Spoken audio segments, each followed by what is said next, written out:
Alors, je suis avec le professeur Xavier Buterne du CHU de Nice, avec nous pour cette session de ECHO 2020 en direct de Vienne. Xavier Buterne, nous sortons d'une session donc, sur l'alimentation.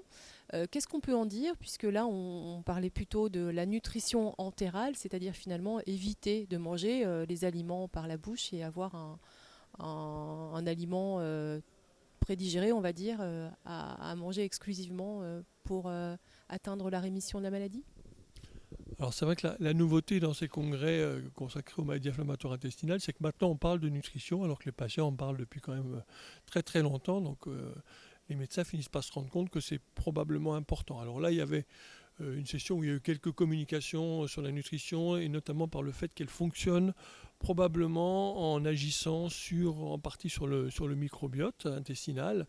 Et une équipe australienne notamment a montré que le fait d'exclure l'alimentation et de nourrir les gens avec un produit de nutrition entérale, un produit liquide, qui peut être soit buvable, soit administré à l'aide d'une sonde, permettait d'induire la rémission, ce qui est déjà utilisé donc chez l'enfant, là c'était chez l'adulte. Alors le problème c'est que ce type d'alimentation, il peut être utilisé pendant quelques semaines pour traiter une poussée, mais évidemment il n'est pas compatible euh, avec une vie normale au long cours, puisque voilà, on est là pour s'alimenter normalement. Alors, il y a des travaux qui ne sont pas présentés ici à ce congrès, mais qui ont déjà été présentés l'an dernier, notamment au congrès américain, montrant que on peut faire une partie en nutrition artificielle entérale et une partie avec un régime anti-inflammatoire assez strict, et que ça peut avoir le même effet.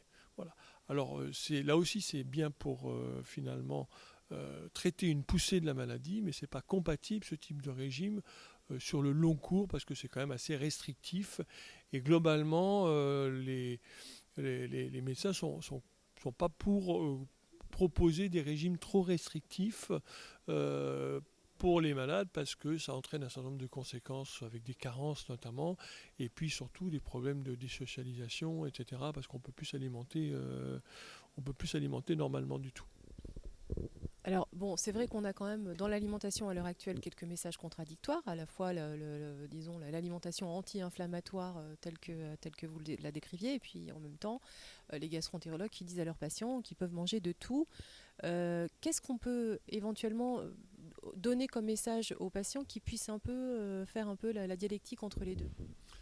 Alors, je dirais le paradoxe dans les maladies inflammatoires intestinales, c'est que quand un patient est en poussée, pour aller mieux, il va supprimer, pour faire simple, les fruits et les légumes, il va faire un régime sans résidus. Et ça va améliorer les symptômes, parce qu'en enlevant les résidus de l'alimentation, sur un intestin enflammé, ça va l'améliorer. Mais finalement, sur le long terme, c'est probablement pas ce qu'il faut faire. Et probablement, il faut beaucoup plus privilégier une alimentation naturelle avec beaucoup plus de fruits, de légumes et un peu une alimentation de type méditerranéenne qui est également proposée dans les maladies rhumatologiques. Et tout le problème est d'être capable, après cette période où finalement on va un peu supprimer l'alimentation pour améliorer les symptômes, de réintroduire progressivement les aliments. Voilà. Et le message, c'est un peu de dire finalement plutôt le marché que le supermarché, c'est-à-dire éviter un petit peu les aliments ultra transformés, etc. Parce que maintenant, il y a des études qui ont commencé à montrer que quand même, il y avait pas mal d'additifs alimentaires qui avaient un rôle sur la couche de mucus, sur la barrière intestinale, sur le microbiote intestinal, et que ça peut être associé à de l'inflammation. D'ailleurs, il y a une magnifique étude qui a été publiée l'an dernier, montrant que chez des patients qui avaient été opérés pour une rectocolite hémorragique à qui on avait fait un nouveau rectum avec de l'intestin grêle, une poche, et bien que ces patients, lorsqu'ils avaient une alimentation plus riche en fruits et légumes, ils faisaient moins d'inflammation de cette poche et c'était associé à un microbiote intestinal qui était de plus diversifié, de meilleure qualité. Voilà.